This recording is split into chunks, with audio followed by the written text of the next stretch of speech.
السلام عليكم بنات. ده الجزء الثالث بارت 3 من الريفيجن بتاعتنا سمستر 2.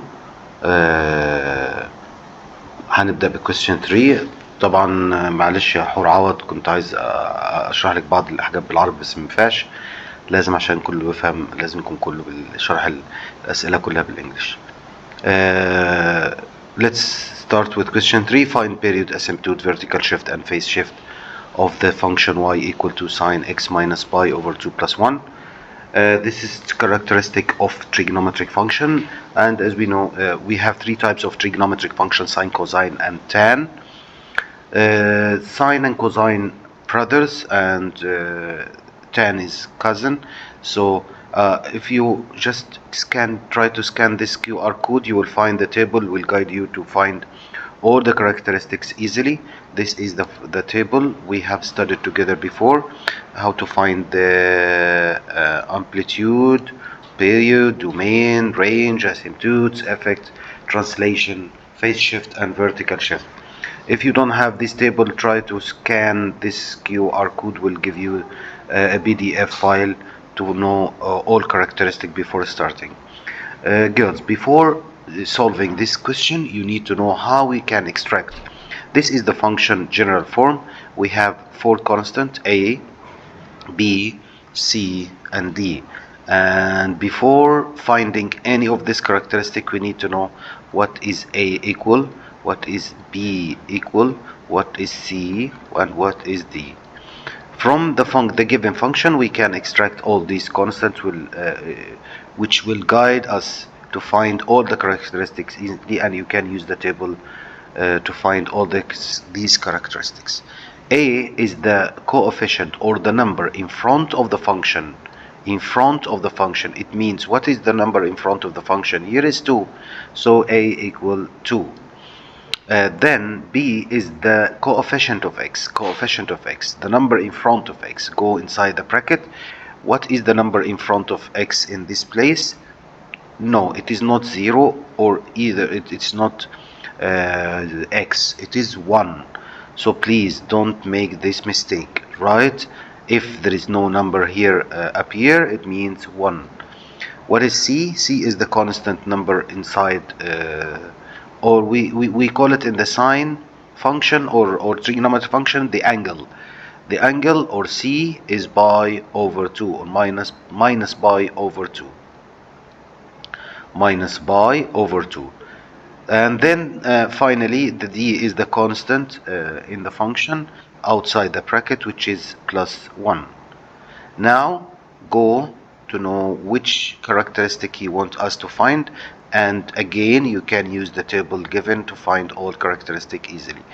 Period for all sine and cosine functions.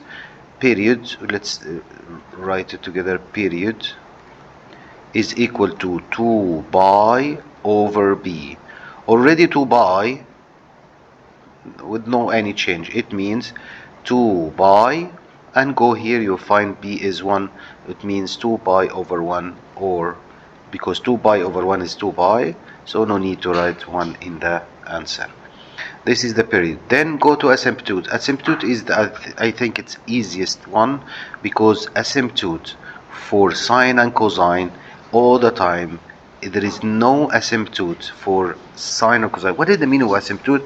Asymptote, the restrictions of the function, and already we don't have any restrictions for sine and cosine, so asymptote is none. No any restrictions, or any value of x can make the function undefined. So asymptote, don't forget, none for sine, even for cosine. Then go to the vertical shift. Here sine, the vertical shift is just write d. What is d? So vertical shift equal d. What is d? 1. So just write 1. Then go to the phase shift. Go back to the table. The phase shift of any sine function is minus c over b. Minus c over b. What is minus c? Right, horizontal shift or phase shift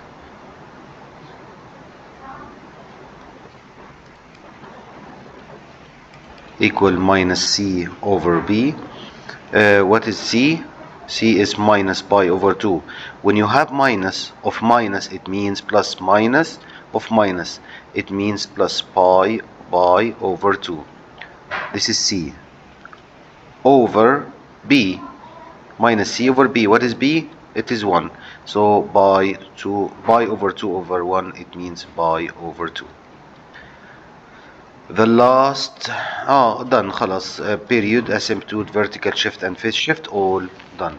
Go to the cosine function. Cosine function, same as we did with sine, we will do with cosine, no any change with everything. What is period? Period is 2 pi over b, as we did in this question. 2 pi over b, it means 2 pi, but we forgot to find a, b, a, c and d. A equal minus 3, b equal 2, c equal pi, and d equal minus 5. If you know how to extract this, all these constants, I think you find all characteristic easily by using this table. 2 pi over b, b is 2,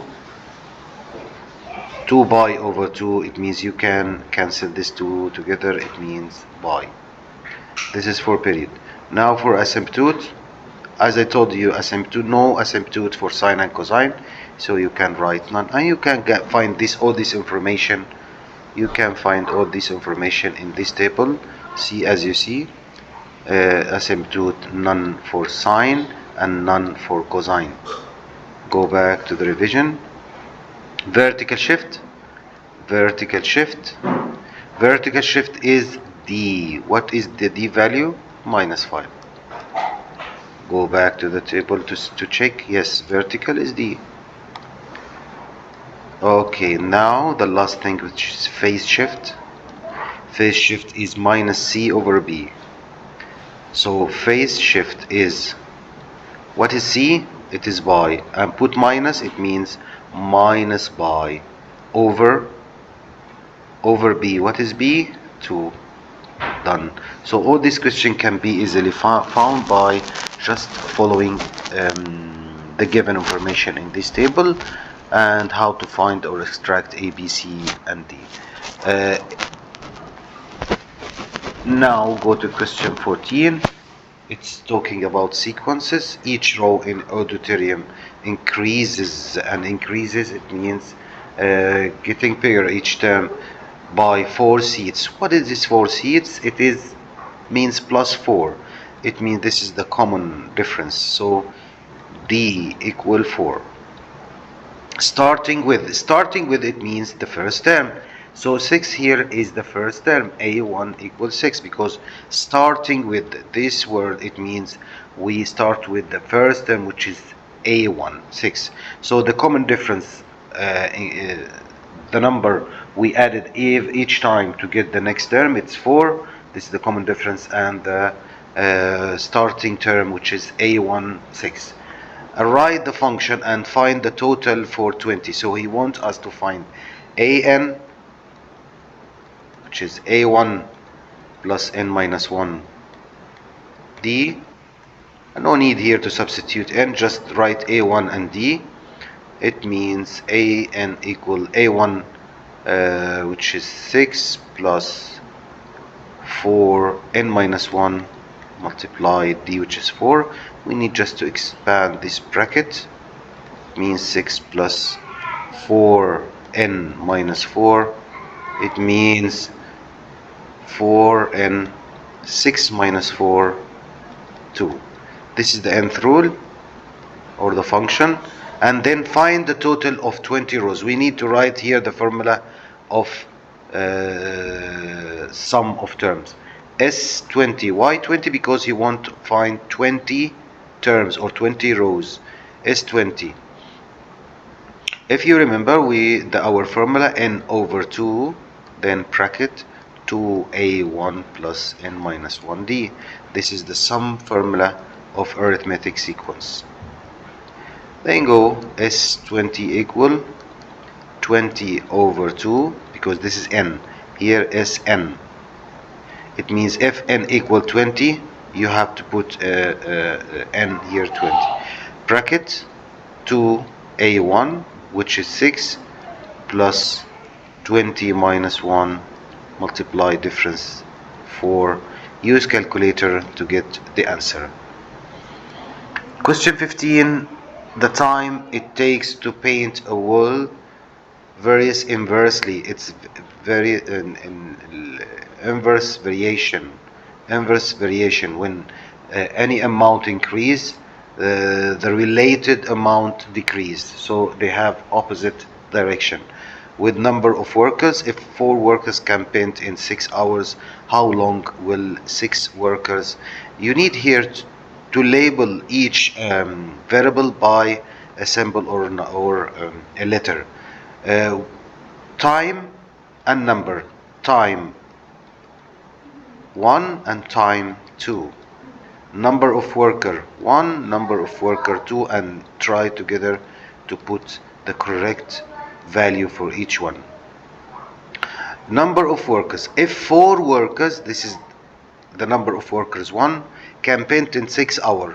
They will take 6 hours time 1. So number 4 workers, 6 hours. How long? It means asking about time, about second time. It will take 6 workers. For inverse variation, the formula is, try to write the first one, T1 over T2 equal N2 over N1. So you need to upside down the number of the variable. So 1 over 2 equal 2 over 1. Then substitute, write T1, which is 6, over T2, which is 2, over N2, which is unknown. Sorry, N2 is 6 also, here 6, over N1, which is T2 is unknown. T2 is unknown, and here 1 is 4.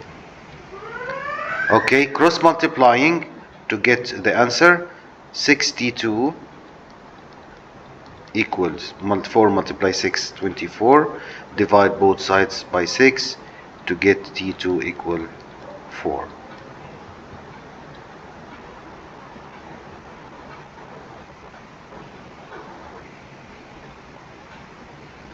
Okay,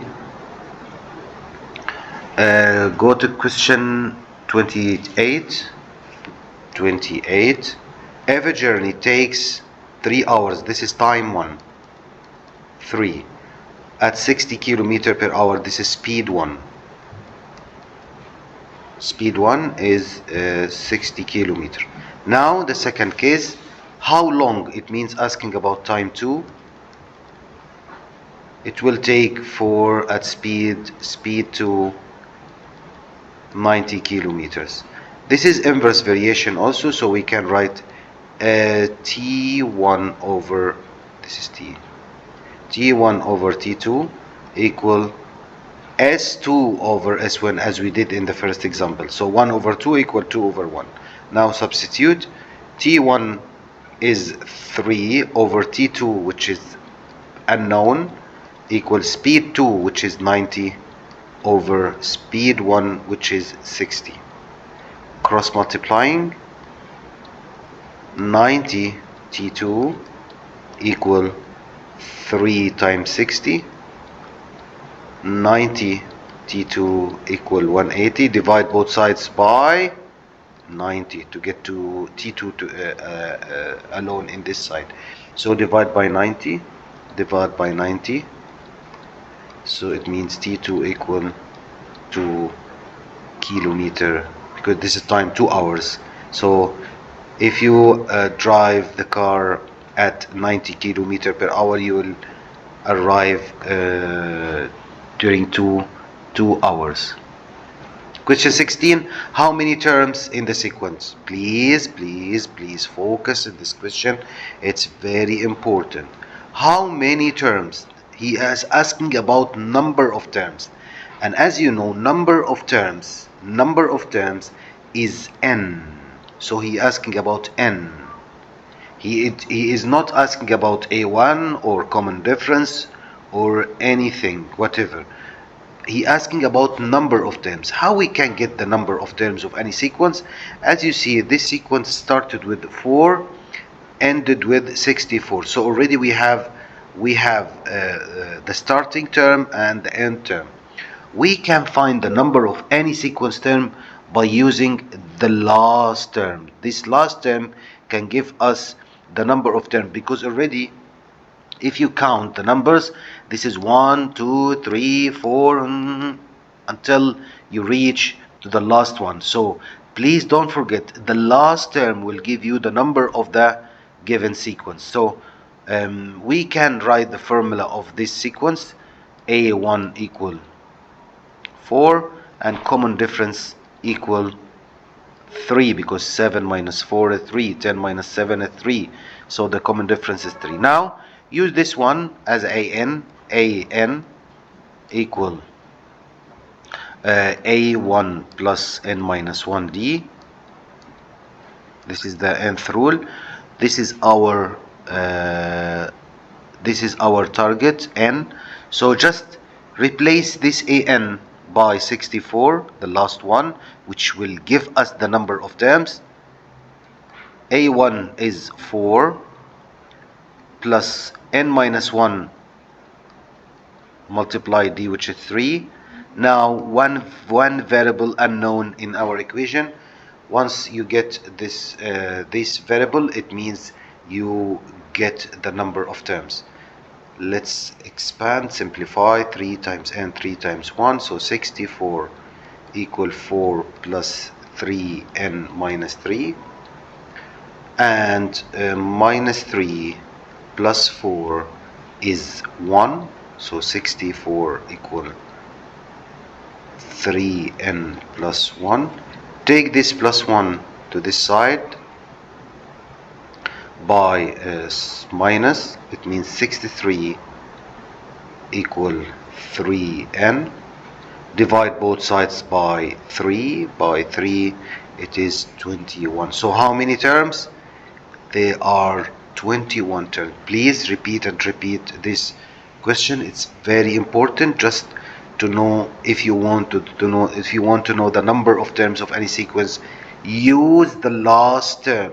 Use the last term. This last term will give you the number of terms. Question 17. This is our last question for this revision. For fx equal x squared minus 1 over x squared minus 4, identify vertical asymptotes, holes, domain, and intercepts x and y. Please focus on this question. This question can be understood by observing this table. Please see this table here in the last page. It will give you everything about the question. If you want to find the holes, the asymptotes, everything you can find in this table. Let's go back, or here's vertical asymptotes, domain and range, everything you can find here, and holes, whatever. Go back to the question. The first step, girls, you need to factorize each term in the numerator, each expression in the numerator and denominator. So this function can be written after factorization. Difference of two squares means x plus 1, x minus 1 over x plus 2, x minus 2 in the new denominator. Now go to the vertical asymptotes. The vertical asymptotes, if you go to the table down, how we can find the vertical asymptotes? The vertical asymptotes, the value which make the denominator 0, as you see. qx, this is the denominator. So if you want to find the vertical asymptotes, go to the denominator directly. This will give you how to find the vertical asymptotes, which values make the denominator 0. In this bracket, if you put x minus 2, it means this denominator will be 0. So vertical asymptote, denominator x equal minus 2, because if you put here minus 2 you will get minus 2 plus 2 0, and in this bracket if you put x equal to also 2 minus 2 will give you 0. So this is the vertical asymptotes. So vertical asymptotes from the value which make the denominator 0. Then holes. Holes is if you have any similar factors in numerator and denominators, and this is we don't have. In this time you have holes. If you don't have, it's like our case, it means holes equal none, no any holes. Domain and intercept. Domain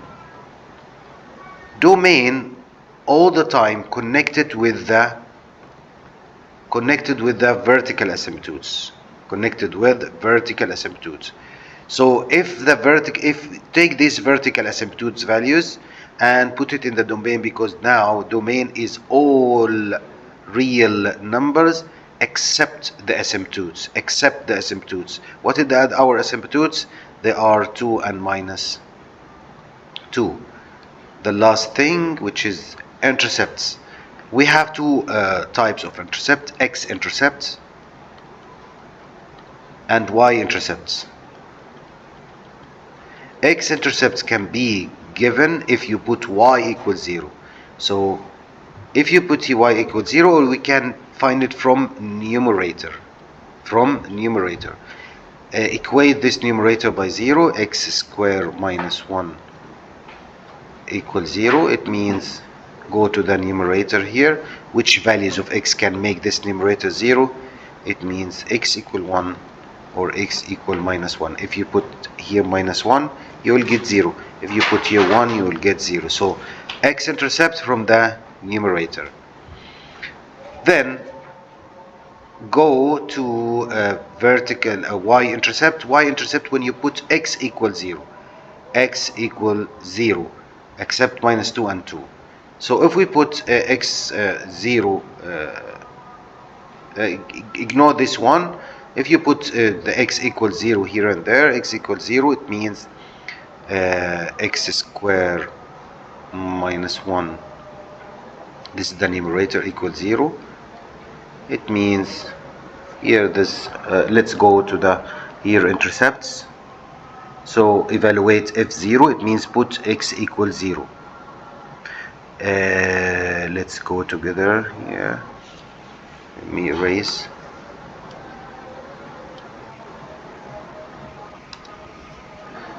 So f0, it means put 0 for each x. It means 0 squared minus 1 over 0 squared minus 4. It means minus 1 over minus 4 equal 1 over 4. This is the y-intercept. So x-intercept from numerator, and what is the values which make the numerator 0, and y-intercept, put or substitute x equals 0 in the function, you will get the values which make the function, or which make x equals 0. Thank you so much. All my best wishes for everyone to do the best in the exam. شكرا لكم، وإن شاء الله التوفيق للجميع. نحاول بقدر الإمكان نركز على الجايد. هذه ورقة الجايد مع الورقة اللي فيها الكاركترستكس. هذه من اللي مش معاه الورقة دي أو ما خدش الباركود، ما يعرفش الباركود ده، يعمل له سكان من هنا وهيطلع له كل الكاركترستكس جايد. وإن شاء الله الامتحان يكون بسيط وسهل، ولكن نحاول بقدر الإمكان نركز في كل سؤال ونعيد مرة 2 3. بس حد عنده استفسار ما تنسوش هنفتح فيديو كونفرنس قبل الامتحان إن شاء الله بيوم، هيكون من خلال الكانفاس على البلو بوتن. اللي عارف يستخدمه اوكي، اللي مش عارف يستخدمه ممكن يسألني خلال فترة الامتحانات. شكرا لكم جزيلا ونشوفكم على خير.